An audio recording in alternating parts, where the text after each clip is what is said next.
আমি রুম্পার হেসেলে তোমাদের সকলকে জানাই স্বাগত। আমি আজকে আবার একটি রেসিপি নিয়ে চলে এসেছি। আজকে রেসিপিটা ইউনিক রেসিপি।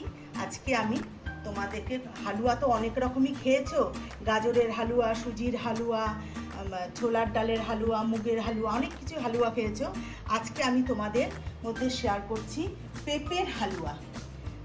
তা এই যে দেখো, এখানে আমি একটা বড় সাইজের পেঁপে, অর্ধেকটা পেঁপে আমি গ্রেট করে নিয়েছি। প্রথমে আমি পেঁপেটাকে গ্রেট করে নিয়ে আমি জলের মধ্যে চুন গুলে তার মধ্যে 15 মিনিটের মতন আমি গ্রেট করা পেঁপেটাকে ভিজিয়ে রেখেছিলাম। তারপরে আমি 15 মিনিট পরে পেঁপেটাকে তুলে নিয়ে আমি ভালো করে জলে ধুয়ে ভালো করে জল চিপে নিগড়ে নিয়েছি। তাই চুনের মধ্যে ভেজানোর কারণটা হচ্ছে তাহলে পেঁপের যে একটা কষ বা একটা তিতো ভাব থাকে সেটা চলে যায়। তাই এটা অবশ্যই করতে হবে। পেঁপেটাকে গ্রেট করে নিয়ে তারপরে চুনে অল্প একটু সামান্য চুন মিশিয়ে জলে ভিজিয়ে রাখতে হবে 15 মিনিটের মতন। আর আমি এখানে বাদবাকি ব্যবহার করছি কিছু ড্রাই ফ্রুটস ব্যবহার করছি। এখানে আছে আমন্ড কুচো করে কেটে নিয়েছি, কাজু আছে আর কিশমিশ আছে। তো এটা তোমরা তোমাদের পছন্দ মতো দিতে পারো, পেস্তা থাকলে পেস্তাও দিতে পারো।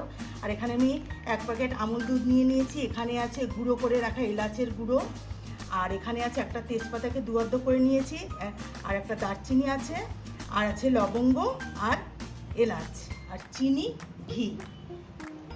বন্ধুরা, ভিডিওটি প্রথম থেকে শেষ পর্যন্ত দেখার অনুরোধ রইল। যদি তোমরা মাঝখান থেকে স্কিপ করে চলে যাও তাহলে মেন জায়গাগুলো কিন্তু বুঝতে তোমাদের অসুবিধা হবে। তাহলে চলো প্রথমে চলে যাই গ্যাসের কাছে। দেখো, গ্যাস ধরিয়ে প্যান বসিয়ে দিয়েছি। আমি এর মধ্যে প্রথমে একটু ঘি দিয়ে দিচ্ছি। অল্প করে প্রথমে ঘি দেবো, কেন ড্রাই ফ্রুটসগুলোকে আমি একটু ভেজে নেব, এই জন্য বেশি দেবো না, অল্প একটু ঘি দিলাম। ঘিটা গলে গেছে। এবার আমি এর মধ্যে ড্রাই ফ্রুটসগুলো দিয়ে ভেজে নেব। প্রথমে আমি আমন্ডের কুচিগুলো দেব।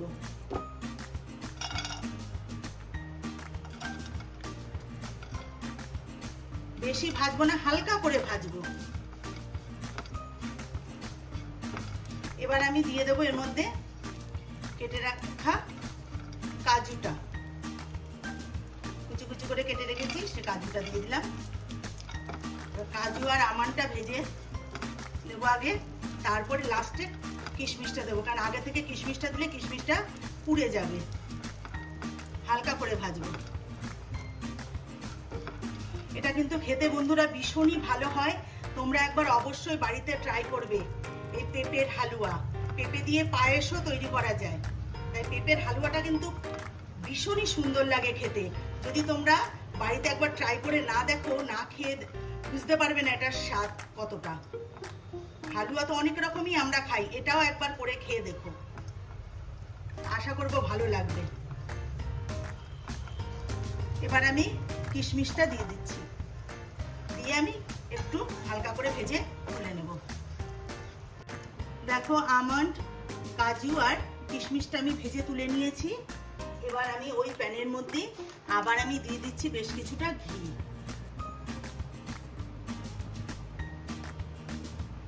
এবার আমি এর মধ্যে দেব তেজপাতা অর্ধেক করে রেখেছিলাম, আর এই যে দারুচিনি, লবঙ্গ আর দুটো এলাচ, এটা আমি একটুখানি ভেজে নেব।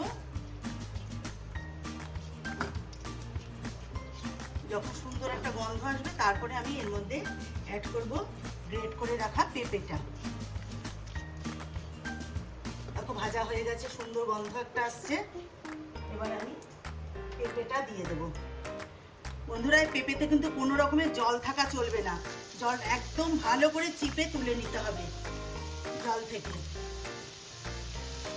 এবার আমি পেঁপেটা ভালো করে একটু ভেজে নেব। দেখো, গ্রেট করে রাখা পেঁপেটা আমি ঘিয়ে এইভাবে ভেজে নিয়েছি।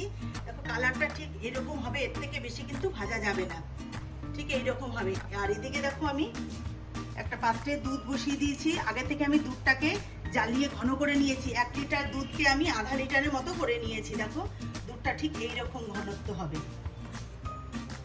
এবার আমি এর মধ্যে ভেজে রাখা পেঁপেটা আমি দিয়ে দেবো।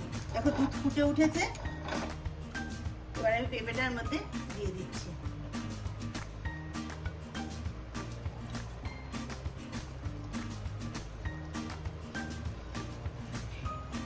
যে পেঁপে খেতে পছন্দ করে না বা খায় না, তাকে এইভাবে পেঁপের এই রেসিপিটা তৈরি করে দেবে, দেখবে সে বুঝতেও পারবে না সে কিসের হালুয়া খাচ্ছে, পেঁপের হালুয়া না অন্য কিছু, সে বুঝতে পারবে না একদম, দেখবে। এবার আমি পেঁপেটাকে দুধের মধ্যে ভালো করে ফুটিয়ে নেব, একটু সেদ্ধ হয়ে যাবে ততক্ষণে। ভালো করে একটু জাল দিয়ে নেবো পেঁপে দুধের মধ্যে।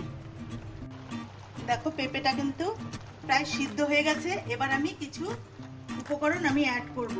আমি কিন্তু চিনিটা আগে দিইনি, চিনিটা আগে দিলে পেঁপেটা কিন্তু সিদ্ধ হতো না, এই জন্য চিনিটা আগে দিইনি। এখন আমি দিয়ে দিচ্ছি চিনি। এখানে আমি 1 বাটি চিনি দিলাম। তোমরা তোমাদের পেঁপের পরিমাপ অনুযায়ী চিনিটা ব্যবহার করবে। আমি অর্ধেকটা পেঁপের জন্য 1 বাটি চিনি দিলাম। এবার আমি এর মধ্যে দিয়ে দেব ভেজে রাখা আমন্ড, কাজু আর কিশমিশটা।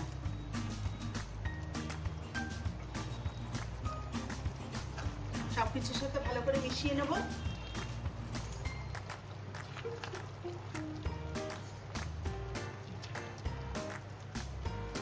এবার আমি এর মধ্যে দেব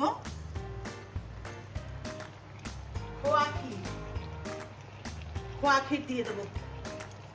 তোমরা খোয়া ক্ষীরটা চাইলে ঘিয়ে ভেজেও দিতে পারো, আমি ঘিয়ে ভেজে দিলাম না, আমি এমনি এর মধ্যে দিয়ে দিলাম। এবার আমি এটাকে ভালো করে কিছুক্ষণ নাড়াচাড়া করে ভালো করে মিশিয়ে নেব সব কিছুর সাথে। আর এটা একদমই শুকনো হয়ে যাওয়ার পরে আমি এটাকে নামাবো। এখন এটাকে আমি কিছুক্ষণ রান্না করে নেব। দেখো পেঁপের হালুয়া আমার হয়ে এসছে। এখন আমি এর মধ্যে কিছুটা গুঁড়ো দুধ অ্যাড করে দিচ্ছি আর দেব এলাচের গুঁড়ো।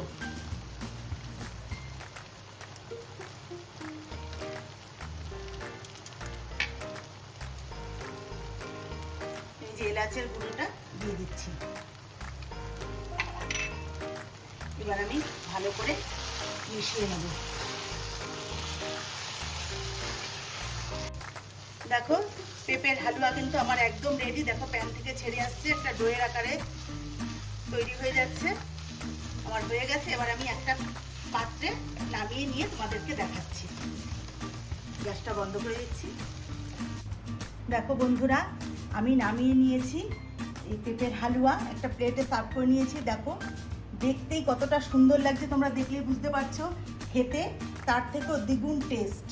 তা আমার অনুরোধ রইল, আমি যেভাবে ঠিক রান্নাটা করলাম, তোমরা ঠিক স্টেপ বাই স্টেপ এইভাবেই রান্নাটা করে একবার বাড়িতে খেয়ে দেখো। খুবই টেস্টফুল একটা রেসিপি। তা আমার এই রেসিপিটি যদি তোমাদের ভালো লাগে তাহলে লাইক, শেয়ার, কমেন্টস করো। আর আমার চ্যানেলের নতুন বন্ধু হয়ে থাকলে চ্যানেলটিকে অবশ্যই সাবস্ক্রাইব করে নিও। আর যারা ফেসবুক থেকে দেখছো তারা ফেসবুকের পেজটিকে ফলো করে নিও। যারা এই কাজগুলো করে রেখেছো তাদেরকে অসংখ্য অসংখ্য ধন্যবাদ।